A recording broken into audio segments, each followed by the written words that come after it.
UPSC education point. आज आपकी class polity की है, हमारी 3rd चैप्टर तक कंप्लीट हो गई है पॉलिटी क्लास 9th की। आज से हम 4th चैप्टर स्टार्ट करेंगे, संस्थाओं का कामकाज। हमारा 4th चैप्टर है। आज इस पर डिस्कस करेंगे कि हमारी सरकार कैसे कैसे काम करती है और किस तरीके से कौन सी मंत्री कहाँ पे काम करती है और किसके क्या जगह, इस पे हम आज डिस्कस करेंगे। ठीक है गाइस, चलिए स्टार्ट करते हैं। चैप्टर नंबर 4, संस्थाओं का कामकाज।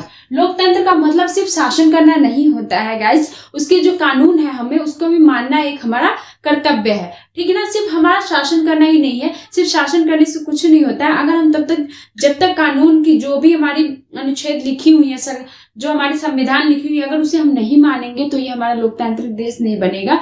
इस हिसाब से हमें लोकतंत्र का मतलब शासन करना ही नहीं होता, कायदे कानूनों का मानना भी होता है। उसके जो कायदे कानून है जो उसे हमें मानना ही जरूरी होता है।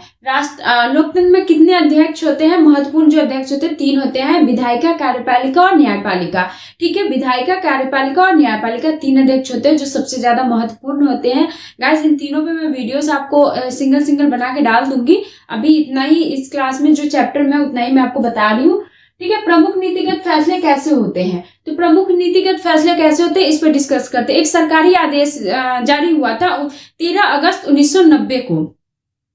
ठीक ना, 13 अगस्त 1990 को एक सरकारी आदेश जारी हुआ था। उसकी संख्या कितनी थी? तो 30612/31/90 इसकी इस आदेश की संख्या नंबर दी गई थी। ठीक ना, और ये आदेश कब जारी हुआ था? 13 अगस्त 1990 को ये आदेश जारी हुआ था, जो सरकार का सबसे महत्वपूर्ण आदेश के रूप में अभी तक माना जाता है। छोटे से इनबॉक्स में ये आदेश जारी किया गया था। ठीक है, निर्णय लेने का फैसला, निर्णय कौन लेते हैं और कैसे लेते हैं, तो इस पे हम डिस्कस करते हैं। ठीक ना, निर्णय लेने कौन कौन निर्णय लेते हैं, कैसे लेते हैं, क्या करते हैं। तो राष्ट्रपति जो है क्या होता है? हमारा राष्ट्रपति क्या होता है? हमारा राष्ट्रपति क्या है? राष्ट्रीय अध्यक्ष होता है। हमारा राष्ट्रपति पूरे राष्ट्र का अध्यक्ष होते हैं हमारे क्या? राष्ट्रपति। और प्रधानमंत्री क्या? सरकार के प्रमुख होते हैं। प्रधानमंत्री किसके प्रमुख होते हैं? सरकार के प्रमुख होते हैं। राष्ट्रपति के कहने पर, राष्ट्रपति अगर प्रधानमंत्री जो बन गया, जैसे अभी मोदी सरकार है, तो मोदी सरकार क्या है, अगर किसी को मंत्री बनाना है तो राष्ट्रपति खुद नहीं चुनेंगे, वो प्रधानमंत्री से सलाह लेंगे कि हमें किस किस को मंत्री बनाना है। तो क्या करेंगे, जो प्रधानमंत्री है वो जो बताएंगे उनको वो मंत्री जो हमारे लोकसभा राज्यसभा में जो मंत्री होते हैं उन सबको, जैसे लोकसभा के जो मंत्री होते हैं वो क्या है, वोटिंग के थ्रू होते हैं, लेकिन राज्यसभा के क्या होते हैं, वोटिंग के थ्रू नहीं होते। उन्हें जो वहां के सदस्य होते हैं उनके थ्रू ही उन्हें चुने जाते हैं। ठीक ना, और 12 तो मनोनयन होते हैं जो राष्ट्रपति खुद ही चुन के रखते हैं। ठीक है, और जो निर्णय लिए जाते हैं मंत्री, प्रधानमंत्री, ये सब मिलके एक जो प्रमुख निर्णय होते हैं ये सभी मिलकर डिसीजन लेके और तब करते हैं। सिर्फ अकेले कोई राष्ट्रपति चाहे प्रधानमंत्री या मंत्री सिर्फ अकेले ये डिसीजन नहीं ले सकते, सबकी रजामंदी सबसे ज्यादा इंपॉर्टेंट होती है। सभी जो डिसाइड करेंगे उसी पे निर्णय लिया जाता है। ठीक ना, अब इतनी बात समझ में आ गई। अब ये बात करते हैं कि संसद में राष्ट्रपति कितने होते हैं। तो एक राष्ट्रपति होता है और 2 सदन होते हैं। ठीक है, संसद में एक राष्ट्रपति और 2 सदन होते हैं। कौन कौन से होते हैं? तो एक राष्ट्रपति हो गया आपका, ठीक ना, और एक राज्यसभा और एक लोकसभा। ठीक है, राज्यसभा और लोकसभा हो गई। राज्यसभा और लोकसभा पे भी हम डिस्कशन से बात करेंगे, अभी इतना ही। और लोकसभा, राज्यसभा, प्रधानमंत्री को, लोकसभा के सदस्य का प्रधानमंत्री का है, किसका बहुमत प्राप्त होता है, किसके बहुमत से प्रधानमंत्री बनते हैं। तो ये राज्यसभा के बहुमत से नहीं, लोकसभा के बहुमत से। और लोकसभा का 1/3 अगर बहुमत प्रधानमंत्री के पास है तो वो प्रधानमंत्री बन सकते हैं। ठीक ना, और जिनके पास मंत्रियों का बहुमत नहीं होता है वो क्या, 6 महीना, अगर वो प्रधानमंत्री बन गए तो उन्हें 6 महीने के अंदर में बहुमत हासिल करना ही पड़ता है। अगर वो 6 महीने के अंदर में बहुमत हासिल नहीं करते हैं तो उन्हें प्रधानमंत्री के पद से हटा दिया जाता है। ठीक है, 1980 में अपनी सिफारिश दी थी। 13 अगस्त 1990 को ये पता है आपको, मैंने ये बात आपको बता दी है। सरकारी निर्णय से उठने वाले विवादों का निपटारा सर्वोच्च न्यायालय और उच्च न्यायालय करते हैं। सरकारी जो निर्णय होते हैं, मतलब अभी भी देखे हैं कि जो किसानों के लिए जो बिल वगैरह पास हुआ था उस पे क्या है, विवादें उठी थी, तो उन सब का निर्णय कौन करता है? उच्च न्यायालय और सर्वोच्च न्यायालय करते हैं। अब बात करते हैं राजनीतिक संस्थाओं की आवश्यकता। राजनीतिक संस्थाओं की आवश्यकता क्यों है? तो प्रधानमंत्री और कैबिनेट मंत्री जो है ये बहुत ही संस्थाएं हैं जो कभी बहुत महत्वपूर्ण नीतिगत फैसले लेते हैं। प्रधानमंत्री और कैबिनेट मंत्री जो हमारा महत्वपूर्ण नीति है, मतलब जो हमारे महत्वपूर्ण फैसले होते हैं वो प्रधानमंत्री और कैबिनेट वो दोनों लेते हैं। इन लोगों को ज्यादातर बड़े फैसले लेने का अधिकार दिया गया है। मंत्रियों द्वारा किए गए फैसले को लागू करने के उपायों के लिए एक निकाय के रूप में नौकरशाह, मंत्रियों के द्वारा जो फैसले लिए जाते हैं उनको निकाय मतलब उनको मंजूरी करने के लिए किन लोगों की आवश्यकता होती है? नौकरशाहों, मतलब कि जो वहां पे काम करते हैं और उनसे नीचे वाले होते हैं रूप में नौकरशाह जिम्मेदार होते हैं। उनके कौन से जिम्मेदार होते हैं? नौकरशाह जिम्मेदार होते हैं। सर्वोच्च न्यायालय में नागरिकों और सरकारों के बीच, सर्वोच्च न्यायालय में नागरिकों और सरकारों के बीच मतलब सरकार और नागरिक के बीच में जो भी विवाद होते हैं उसे कौन सुलझाता है? तो सर्वोच्च न्यायालय सुलझाता है। ठीक है गाइस।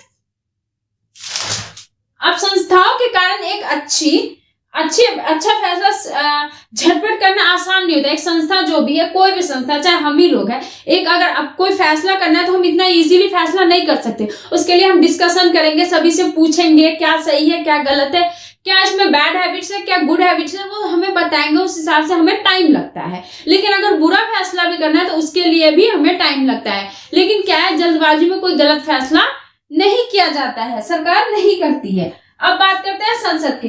लोकतंत्र में निर्वाचन जनप्रतिनिधियों को सभा जनता की ओर से सर्वोच्च राजनीतिक अधिकार का प्रयोग करती है। लोकतंत्र में निर्वाचन जनप्रतिनिधियों को मतलब जो निर्वाचित होकर आते हैं उस सभा जनता को ओर से सर्वोच्च राजनीतिक अधिकार योग प्राप्त करती है। भारत में निर्वाचित प्रतिनिधियों की राष्ट्रपति सभा के सदस्य संसद कहा जाता है। भारत में निर्वाचित प्रतिनिधियों की जो होती है उन्हें जैसे लोकसभा में जो हम लोग वोटिंग देते हैं, जो निर्वाचित होते हैं मतलब सिलेक्ट होते हैं, उन लोगों को क्या कहते हैं? संसद कहे जाते हैं। वही लोग जाकर संसद का रूप लेते हैं। ठीक है ना। राज्यसभा स्तर पर विधानसभा कहते हैं। राज्यसभा स्तर पर क्या कहते हैं? हम उसे विधानसभा कहते हैं। ठीक है।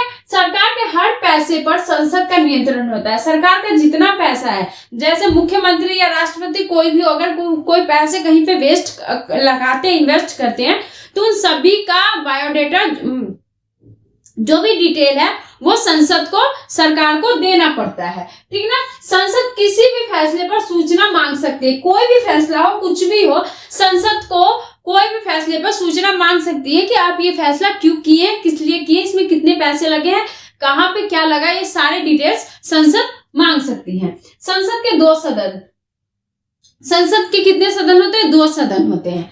ठीक ना। संसद की भूमिका 2 हिस्सों में बांट दिया गया है। संसद के हिस्से को कितने हिस्सों में बांट दिया? संसद के 2 हिस्सों में बांट दिया गया है, जिन्हें चैम्बर या सदन कहते हैं। जिन्हें क्या कहते हैं? चैम्बर या सदन, 2 नामों से पुकारा जाता है, चैम्बर से भी और सदन से भी। ठीक है। पहले सदन जनता द्वारा चुने जाते हैं। लोकसभा, पहले सदन में क्या आते हैं? लोकसभा आते हैं। वो किसके थ्रू चुने जाते हैं? जनता द्वारा चुने जाते हैं। और दूसरे सदन परोक्ष द्वारा चुने जाते हैं, जो क्या? राज्यसभा, जो वहां के मंत्री परिषद वगैरह होते हैं वही सब चुनते हैं। राज्यसभा काउंसिल ऑफ स्टेट्स कहते हैं राज्यसभा को, और लोकसभा को हाउस ऑफ पीपल कहते हैं। ठीक है। राज्यसभा को काउंसिल ऑफ स्टेट और लोकसभा को हाउस ऑफ पीपल कहते हैं। राष्ट्रपति संसद का सदस्य होता है। राष्ट्रपति किसका सदस्य होता है? संसद का सदस्य होता है। किसी सदन का सदस्य नहीं होता। वो किसी सदन का, राष्ट्रपति संसद का सदस्य होता है लेकिन किसी भी जो भी मतलब डिटेल होता है उसमें वो जवाब नहीं दे सकते। संसद के फैसले राष्ट्रपति की मंजूरी के बाद भी लागू हो सकते हैं। जैसे कि अगर राष्ट्रपति को कोई फैसला मंजूर नहीं है तो वो वापस संसद में भेज सकता है कि ये फैसला हमें मंजूर नहीं है। फिर संसद क्या है, उस चीज को फिर भेजेगा कि नहीं, तो वो क्या 14 दिन से ज्यादा उस चीज को नहीं रख सकता, उन्हें साइन करके भेजना ही पड़ता है और उसमें मंजूरी देनी ही पड़ती है। ठीक है। अगर दोबारा संसद भेज देती है उस डिटेल को तो राष्ट्रपति को उस पर सिग्नेचर करना ही पड़ता है, चाहे वो चाहे या ना चाहे, इससे उन्हें कोई मतलब नहीं रहता है। राजनीतिक कार्यपालिका, इस पर डिस्कस करते हैं। राजनीतिक कार्यपालिका क्या होता है? तो कार्यपालिका के 2 हिस्से होते हैं। कितने हिस्से होते हैं? 2 हिस्से होते हैं कार्यपालिका के। जनता द्वारा खास अवधि तक निर्वाचित लोगों को राजनीतिक कार्यपालिका कहते हैं। जनता द्वारा जो खास अवधि तक होते हैं, जो जनता द्वारा चुने जाते हैं खास अवधि तक, मतलब 5 साल तक जो चुने जाते हैं, उन्हें हम क्या कहते हैं? कार्यपालिका कहते हैं। ठीक है। ये बड़े फैसले लेते हैं। ये क्या, बड़े बड़े फैसले जितने होते हैं ये लेते हैं। दूसरी, जिन्हें लंबे समय के लिए नियुक्त किया जाता है उन्हें स्थायी कार्यपालिका प्रशासनिक संस्था सेवक कहते हैं। और जिन्हें लंबे समय तक के लिए चुना जाता है उन्हें क्या कहते हैं? स्थायी कार्यपालिका या प्रशासनिक सेवक कहते हैं। स्थायी कार्यपालिका या प्रशासनिक सेवक उसे कहते हैं। ठीक ना।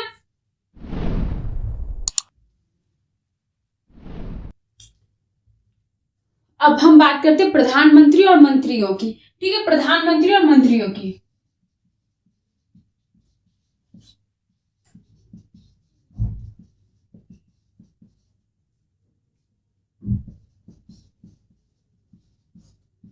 प्रधानमंत्री और मंत्रिपरिषद। प्रधानमंत्री क्या होते हैं, मंत्रिपरिषद क्या होते हैं? भारत के प्रधानमंत्री सबसे सर्वाधिक महत्वपूर्ण राजनीतिक संख्या है। प्रधानमंत्री क्या है? हमारे सबसे महत्वपूर्ण है। जो राष्ट्रपति उससे भी ज्यादा काम क्या है हमारे इंडिया में प्रधानमंत्री करते हैं। प्रधानमंत्री के प्रत्यक्ष चुनाव होते हैं। प्रधानमंत्री के लिए चुनाव कैसे होते हैं? प्रत्यक्ष रूप से प्रधानमंत्री के लिए चुनाव होते हैं। ठीक है। अब राष्ट्रपति प्रधानमंत्री को नियुक्ति कर सकता है। राष्ट्रपति क्या है? प्रधानमंत्री की नियुक्ति करता है। प्रधानमंत्री की सलाह पर राष्ट्रपति क्या है? मंत्रिपरिषद की नियुक्ति करते हैं। ठीक ना। अब एक बात करते हैं, आपको ये पता चल गया कि राष्ट्रपति प्रधानमंत्री की नियुक्ति करती है और राष्ट्रपति प्रधानमंत्री के कहने पर मंत्रियों की नियुक्ति करते हैं। अब ये देखते हैं कि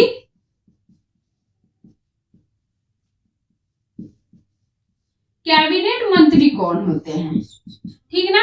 कैबिनेट मंत्री अमूल्य सत्ताधारी और जो गठबंधन वाले जो सरकार होते हैं, आप लोगों को क्या जब अभी न्यूज में देखते हो कि गठबंधन हुआ, इस सरकार ने इस सरकार के साथ गठबंधन कर दिया, वो सब क्या कहलाते हैं? कैबिनेट मंत्री कहलाते हैं। जो वरिष्ठ नेता होते हैं, जो मतलब वरिष्ठ मतलब ज्यादा ही दिनों के नेता होते हैं, वो कैबिनेट मंत्री कहलाते हैं। और कितने मंत्री होते हैं? 25 मंत्री होते हैं।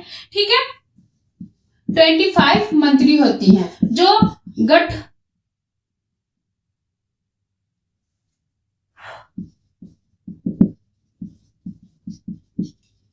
गठबंधन सरकार जो होते हैं उनके। अब हम बात करते हैं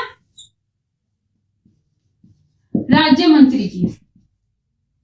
ठीक है। राज्य अपने विभाग के कैबिनेट मंत्रियों से जुड़े होते हैं। वो राज्य मंत्री का क्या होता है? अपने विभाग के जो कैबिनेट मंत्री होते हैं उनसे वो जुड़े होते हैं और उनकी सहायता लेते हैं। कैबिनेट मंत्री की सहायता लेते हैं कौन? राज्य मंत्री। और कैबिनेट मंत्री से क्या करते हैं? जुड़े रहते हैं। ठीक है। अधिकांश देश में संसदीय लोकतंत्र को सरकार का कैबिनेट रूप कहा जाता है। अधिकांश जो देश है वहां पे क्या कैबिनेट रूप को, लोकतंत्र के सरकार को कैबिनेट रूप, संसदीय लोकतंत्र के सरकार को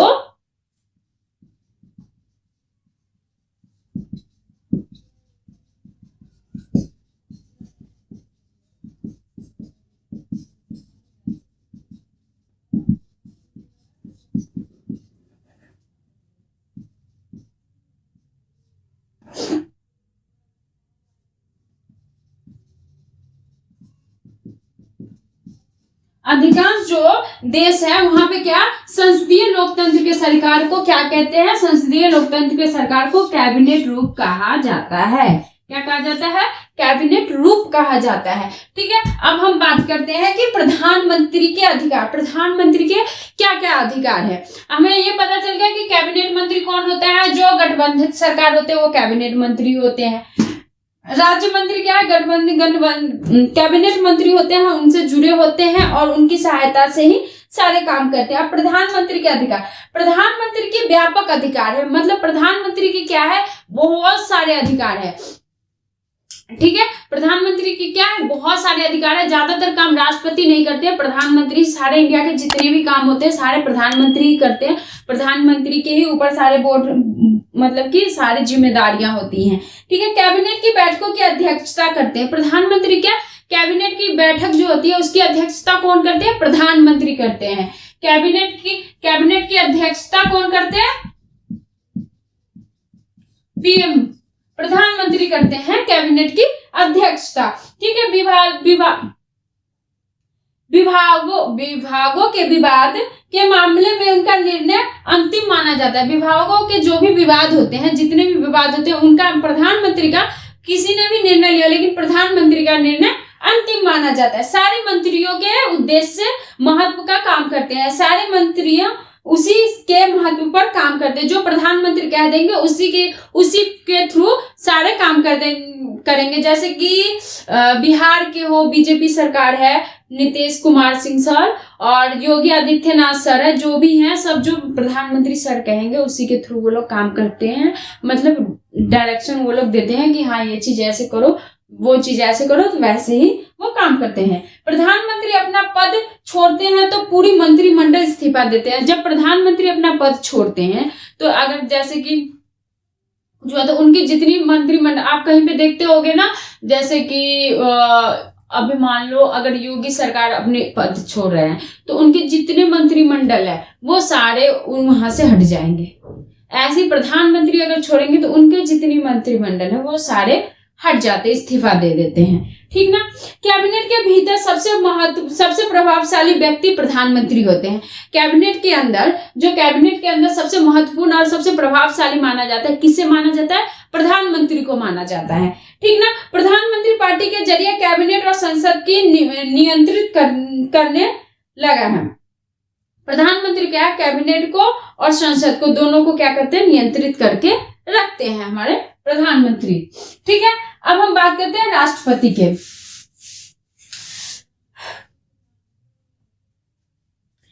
प्रधानमंत्री सरकार का प्रमुख होते हैं। प्रधानमंत्री क्या है? सरकार के प्रमुख होते हैं। तो लेकिन राष्ट्रपति क्या है? राष्ट्र के प्रमुख होते हैं, राष्ट्र अध्यक्ष होते हैं उनके, ठीक है। राष्ट्रपति का चुनाव प्रत्यक्ष रूप से नहीं होता है। राष्ट्रपति का चुनाव क्या है? प्रत्यक्ष रूप से नहीं होता है। संसद के सदस्य और राज्य के सदस्य विधानसभाओं के सदस्य को चुनते हैं, वो चुनते हैं। लोकसभा के संसद के जो सदस्य हैं वो चुनते हैं और राज्यसभा के विधानसभा सदस्य उन्हें चुनते हैं। राष्ट्रपति पूरे राष्ट्र का प्रतिनिधित्व करते हैं। राष्ट्रपति क्या है? पूरे राष्ट्र के प्रतिनिधित्व करते हैं। और राष्ट्रपति भारत की रक्षा बलों का, जो भारत के हमारे रक्षा बल हैं, जो हमारी मतलब देश की रक्षा करते हैं, उनकी जो है सुप्रीम कमांडर राष्ट्रपति होते हैं। उनके रक्षा सुप्रीम कमांडर जो हमारे क्या है? राष्ट्रपति होते हैं। रक्षा बलों के सुप्रीम कमांडर कौन होते हैं? हमारे इंडिया के राष्ट्रपति उनके सुप्रीम कमांडर होते हैं, ठीक है। अब हम बात करते हैं न्यायपालिका।